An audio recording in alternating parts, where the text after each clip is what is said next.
गरम मसाला मजा लेबे तो ले रे छोरा गरम मसाला मजा लेबे तो ले रे छोरा ले रे छोरा या न सट है के गरम मसाला मजा लेबे तो ले रे छोरा मजा लेबे तो ले रे छोरा नहीं तो ले तो छोरा डीजे वाला मजा लेबे तो ले रे छोरा नहीं तो ले तो छोरा डीजे वाला मार कखने से हमारा पलायन उत क दे तो गड़बड़ घोटाला या न सट है गे या न सट है गे या न सट है गे गरम मसाला मजा ले तो छोड़ा डीजे वाला या न सट है गे गरम मसाला मजा ले तो छोड़ा डीजे वाला रह सबके नजरिया से बच के न कर दे तो मुंह की काला मजा लेबे तो ले रे छोरा मजा लेबे तो ले रे छोरा नहीं तो ले तो मजा डीजे वाला या न सट है गे गरम मसाला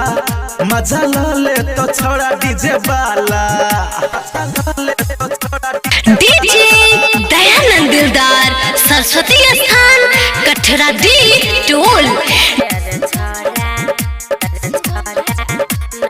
उ तो बड़ी देर से हमरा ठिकियाबै छै रे 2000 लेके चोली में घुसाबै छै रे गे तोहर खिलल जवानी छो ताजा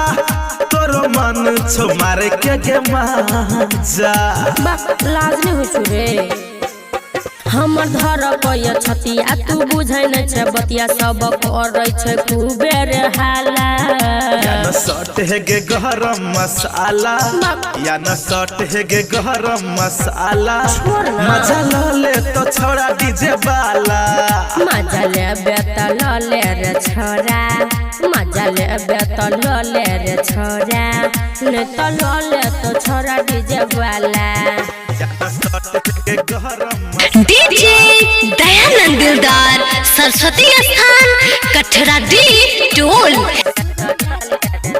ऐसा लफुआ छोरा सबके प्रणाम कर दे नाच करैला छोरा के आराम कर दे सनु नहबल से रह गे बच के अच्छा रात काट ले तो कला में कस के